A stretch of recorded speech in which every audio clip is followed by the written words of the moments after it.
Bonjour à tous. Aujourd'hui, je vais partager des expériences avec vous. Alors, des expériences, parce que pour plusieurs raisons.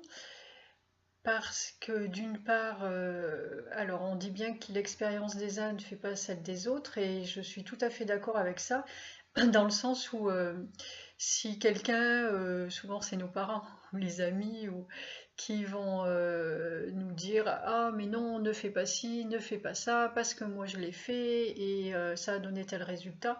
Dans ce sens-là, l'expérience elle n'est pas du tout valable parce que effectivement ce qui est pour l'un valable pour l'un n'est pas forcément pour l'autre, et c'est toujours important de savoir ce qu'on fait, pourquoi on le fait et d'en tirer des leçons. Donc dans ce sens, effectivement, ça n'est pas important.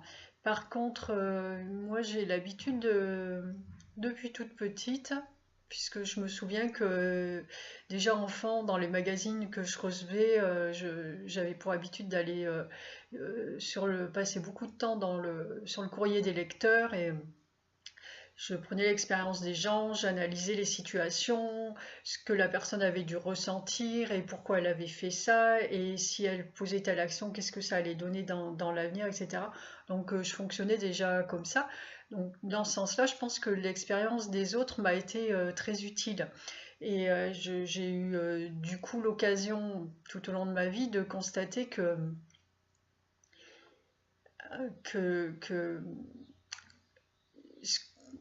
on sait qu'on est là pour vivre des expériences et pour avancer. Et donc le fait d'agir de cette façon avec ce que je pense être de l'empathie, hein, au final, c'est vraiment se mettre à la place de l'autre et puis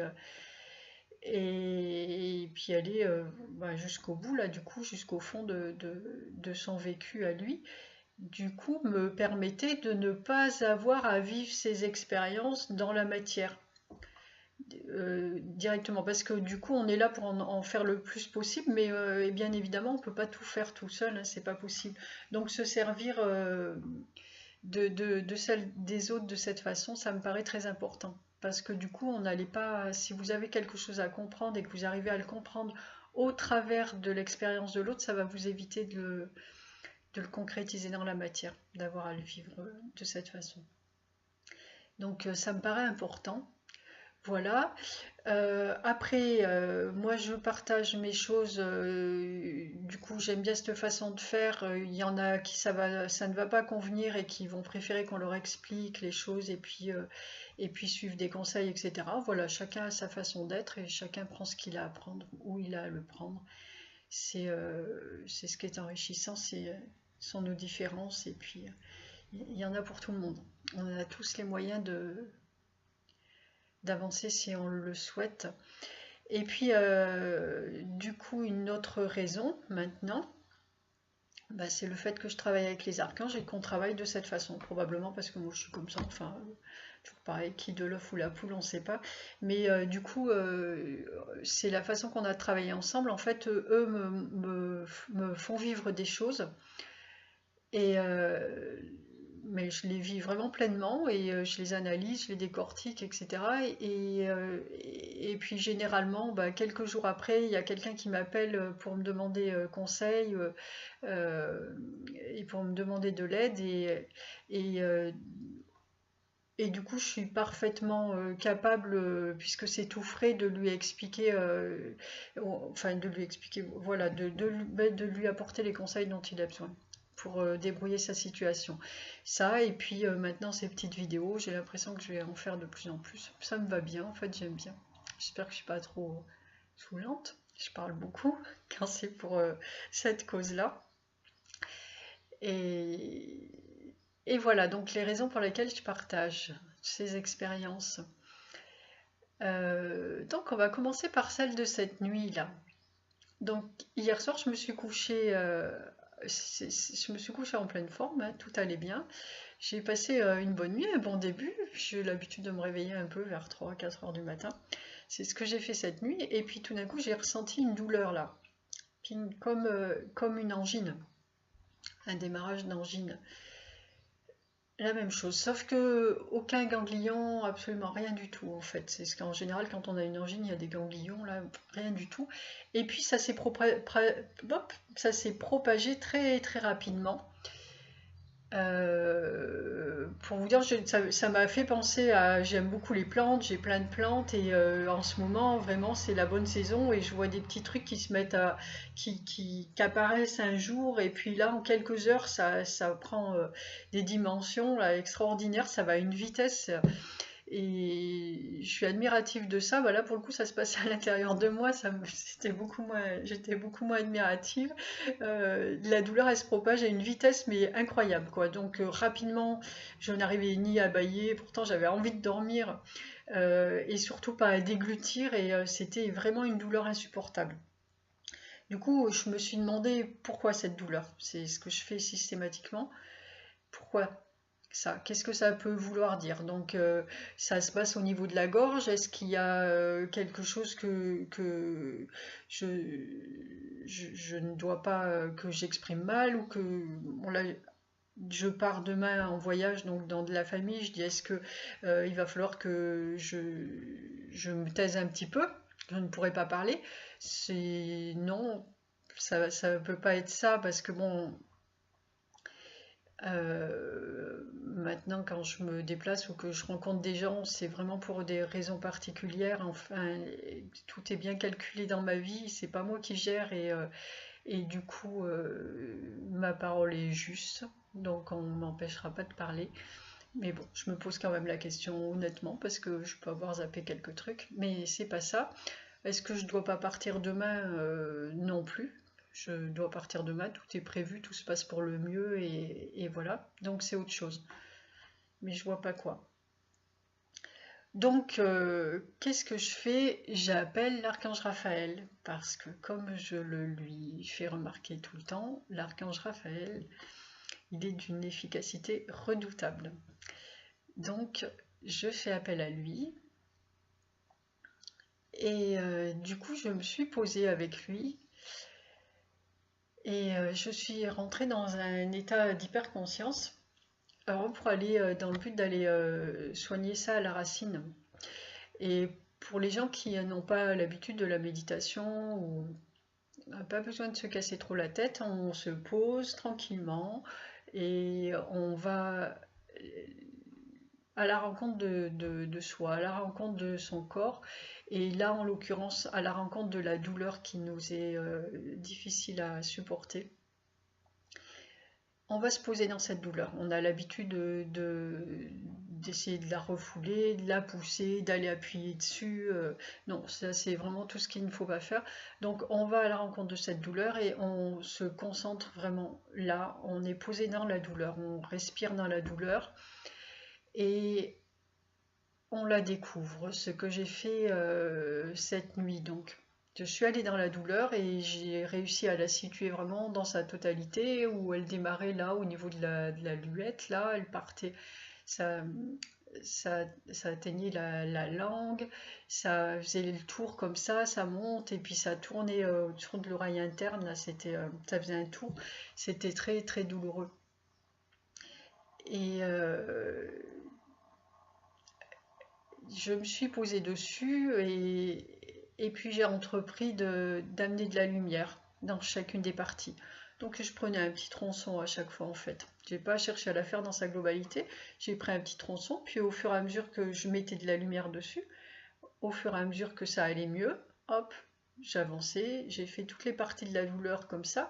Et à un moment, j'étais de plus en plus calme et apaisée. À un moment, je me suis endormie pour me réveiller ce matin.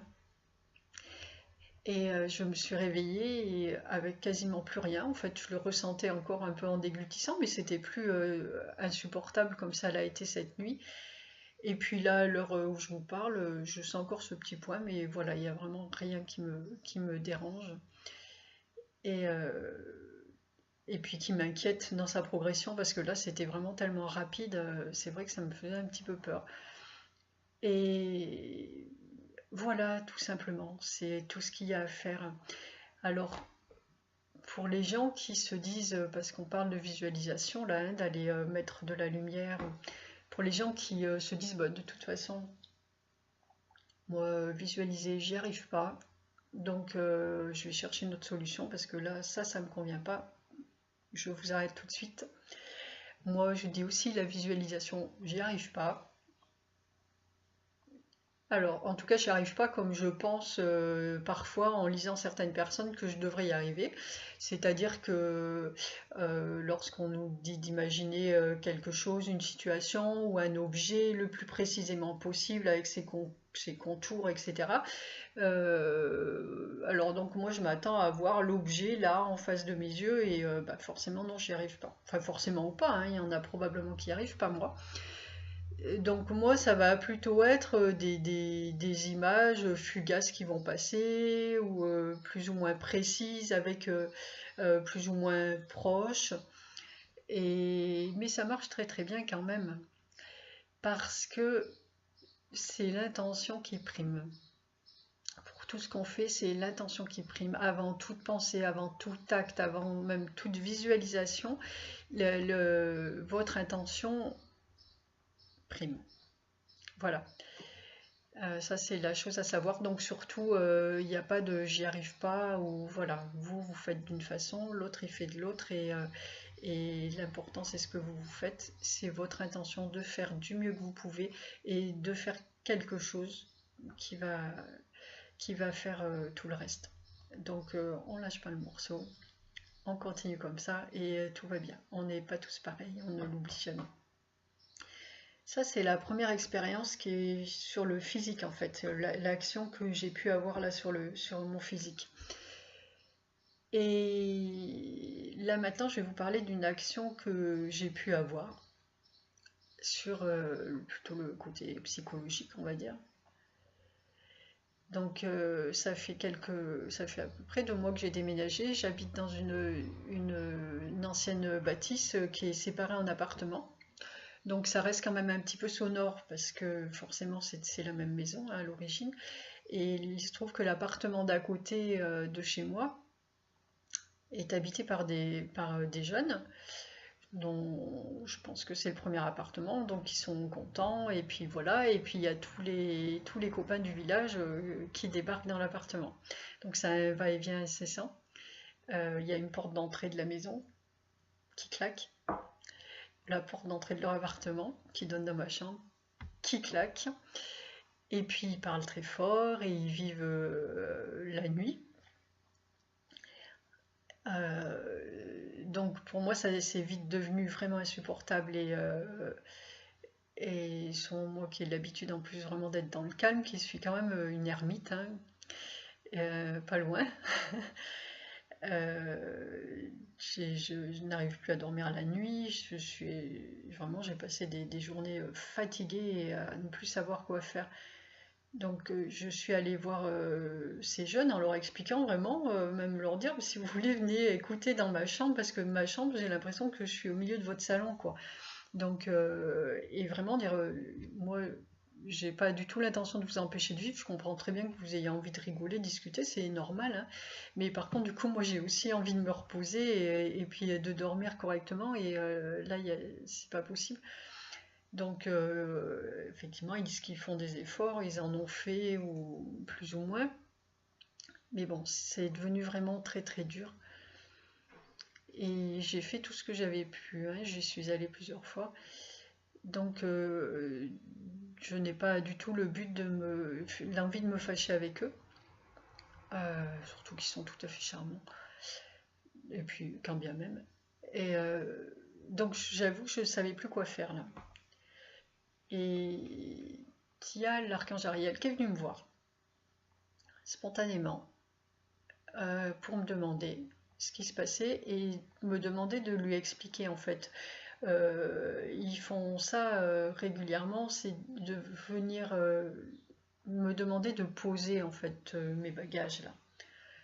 Donc je pose mes bagages à haute voix, j'explique absolument tout ce qui se passe, depuis le début, même s'il le sait, hein, il vient souvent, on en a déjà parlé, et puis voilà. Mais là, pour le coup, et puis en plus, ils savent, même sans que je leur explique, hein, mais pour le coup, je pose tout, mes ressentis, ce que j'ai fait, mes actions, pour essayer de régler ça. J'arrive jusqu'à mon impuissance, où vraiment, je fais du mieux que je peux, mais je vois pas ce que je pourrais faire d'autre. Et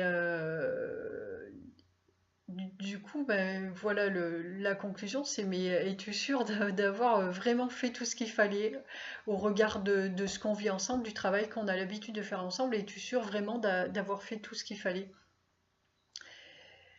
Ben non, il reste une chose quand même, c'est sûrement la plus importante. Ben, lâcher prise et puis leur donner, leur lâcher le morceau à eux. Ça, je l'ai pas fait. Je suis en train de, en fait, j'essaye par tous les moyens, je garde le pouvoir en fait sur ce qui se passe. Mais je les laisse pas agir puisque je garde le pouvoir. Et ben donc je vais les laisser agir puisque j'ai fait tout ce qu'il fallait moi dans la matière. Je leur laisse le reste et ils s'en débrouillent. Donc j'ai décidé de faire ça du mieux que je pouvais. Donc le soir, on est rentré. Et lorsque j'ai entendu arriver les jeunes, j'ai évité de focaliser dessus et puis de me dire bon, ben, je sais pas quand est-ce qu'ils vont repartir et est-ce que je vais dormir, etc. Donc je me suis vraiment concentrée sur autre chose, et avec de l'aide, hein, bien sûr. Hein. Et ça s'est passé très bien et j'ai passé une excellente nuit. Et puis les autres d'après aussi. Et ça s'est petit à petit tout décanté en fait. J'ai vraiment l'impression qu'ils passent moins de temps là. Moi, je suis arrivée à me tranquilliser totalement et même à ressentir vraiment de l'amour pour eux spontanément, parce qu'ils ont beaucoup de côtés que bon, je les entends vivre. Hein. Il y a beaucoup de choses qui font devant lesquelles je suis en admiration des façons d'être et du coup, j'ai envoyé de l'amour spontanément et je vois que ça. Moi, j'entends quasiment plus rien, quoi. Pourtant, ils sont là. Cette nuit, du fait que j'étais réveillée à un moment, je les ai entendus rentrer ou sortir, je ne sais même pas, mais la porte vraiment tout doucement. Et je suis vraiment impressionnée et je remercie tous les soirs Ariel pour ça. C'est vraiment un travail magnifique et c'est un exemple de ce qu'on peut faire ensemble, voilà, et ce qu'il est important de faire, de travailler avec eux, main dans la main. Donc à nous de poser des actes dans la matière et puis de leur laisser agir pour le reste parce que ils ont pardon,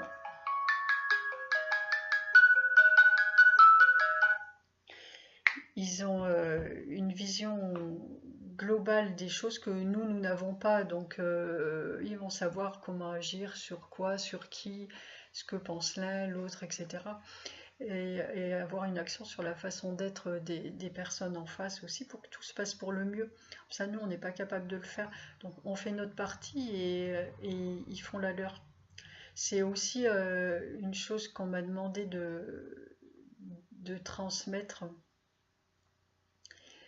il y a déjà, je crois, une quinzaine de jours. J'ai participé à un pique-nique de la TV du Grand Changement qui se passait pas loin d'ici. Et, en fin d'après-midi, Métatron est venu me voir pour me demander de faire passer un message, alors que je ne fais absolument pas partie des organisateurs, où j'étais juste là comme ça. Et du coup, j'ai fait passer ce message encore une fois, où ils nous disent bien, au-delà, enfin vraiment encore aborder le lâcher-prise à un niveau supérieur, où c'est vraiment un travail en commun, les inclure dans nos vies, dans notre quotidien, poser des actes qui vont nous être utiles dans notre vie, que ce soit au niveau professionnel, relationnel, tout ce qu'on veut, et, et faire confiance, avoir la foi et attendre le résultat. Même pas attendre le résultat. Continuer à vivre. J'ai posé les actes qu'il fallait pour que les choses se passent, elles vont se passer. Maintenant, je vis, je continue. Ben, si ça ne se passe pas tout de suite, c'est pas grave, ça se passera demain ou dans 15 jours. Mais là, ben, je continue, je sors, je vais me balader, je fais ce qui est bon pour moi et ce qui me fait du bien. Et de toute façon, le reste va se faire. Alors, c'est parfois des situations qu'on vit qui sont difficiles, mais il faut arriver à faire ça et leur faire confiance. Donc ça, c'était vraiment le message qu'ils m'ont demandé de passer. voilà, c'est cette façon de communiquer de travailler qu'on a ensemble en fait, hein. Ils m'apprennent les choses pour qu'après je puisse les retransmettre et les partager. Être à même de répondre aux questions des gens et de les aider. Voilà, je crois que je n'ai rien oublié. Je vais demander aussi une petite chose aussi, vous demander une petite chose, c'est si vous êtes allé jusqu'au bout de la vidéo, bon, ceux qui m'écoutent là, ils y sont, de ne pas hésiter à partager, et pas seulement pour me faire plaisir à moi, hein, mais de prendre conscience qu'on est, enfin, parfois on va se dire, bah, tiens, je vais la faire passer, ça risque d'intéresser un tel ou un tel, donc à lui je lui fais passer, à lui, bah non, je pense pas, c'est pas son truc, mais voilà, mais de prendre conscience qu'en fait on ne sait pas quel est le truc d'un tel ou d'un tel. Parce qu'on n'est pas dans sa peau. Peut-être que ça l'intéresse et pour l'instant, il n'en parle pas. Il garde ça encore au fond de lui. Voilà, il a encore du chemin à faire, mais peut-être que ça lui fera un déclic ou ça l'aiderait sur un petit point qu'il va glaner là dans la vidéo, entre autres, ou d'autres choses, hein, pas que le travail que je fais, mais le travail de tous. Alors, ça, on ne sait pas.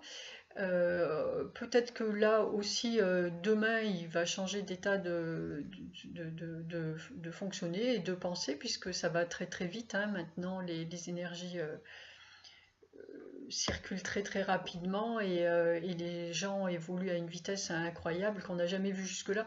Donc nous, on n'a pas les moyens, enfin la plupart d'entre nous en tout cas n'ont pas la, la possibilité de savoir qu'est-ce qui va intéresser qui en fait. Donc lâchez ça aussi, partagez. Souvent on nous dit bah, moi j'aimerais aussi aider, participer à ces changements, mais je ne sais pas comment faire, qu'est-ce que je dois faire pour être utile. Et ben des petites choses comme ça, c'est pas forcément attendre une grande mission, c'est chacune de nos missions, chacun de nous est important pour le changement. Donc, c'est poser des petits actes comme ça au quotidien, un petit là, un petit là, un petit là, c'est ces petites gouttes qui sont essentielles. Donc, partagez ces choses, les miennes et celles des autres, et les vôtres, vos pensées aussi, et votre façon d'être, et vos efforts, et tout ce que vous avez envie, c'est important, ça peut toujours servir à quelqu'un, ça servira forcément au moins à une personne. Et vous ne savez pas laquelle. Voilà. Donc ça fait partie d'un travail en commun. Vous faites cet acte de partager, et bien les anges, moi je le vois régulièrement, hein, donc je ne dis pas ça au hasard, et les anges vont s'arranger pour le poser devant les yeux de qui en a besoin. Mais bon, il faut qu'ils aient matière à poser devant les yeux. C'est comme quand euh, vous voyez, voilà, ces synchronicités là où vous arrivez devant le message qui vous est utile là à ce moment-là, et vous dites oh là là, c'est incroyable, voilà, j'ai reçu un message. Bah oui, mais il y a forcément quelqu'un qui l'a conçu. Là, si ça se passe sur internet par exemple, et ben les petits posts qu'on voit, etc., sur Facebook, hein, pour parler de ce qu'on voit souvent là, bah, il y a forcément quelqu'un qui l'a écrit dans la matière. Ça pour le coup, c'est pas un ange qui l'a fait. Il s'est servi il a travaillé en accord avec une personne, avec un humain. Donc, qui a cliqué sur partager. Donc, faites ça pour créer des synchronicités et pour aller aider les autres. Et voilà. Et tout ça, on le fait ensemble. C'est bien de ne pas le perdre de vue et d'intégrer ça dans son quotidien. C'est une grande force. C'est une force pour nous et pour les anges aussi, parce que voilà, on bénéficie chacun du coup des capacités des uns et des autres qui sont différentes. Et je pense que j'ai fait le tour, j'espère m'être bien fait comprendre et que je serai utile aussi, au moins à une personne. Et je vous souhaite une belle journée à tous, pleine de lumière et d'amour, d'utiliser toute cette lumière-là pour vous aider, pour vous guérir, de l'utiliser pour la rendre aux autres aussi, la reverser sur les autres, qui puissent eux aussi se guérir et grandir. Et voilà, je vous souhaite une belle journée et je vous dis à très bientôt et je vous embrasse tous. À bientôt. Merci de votre écoute.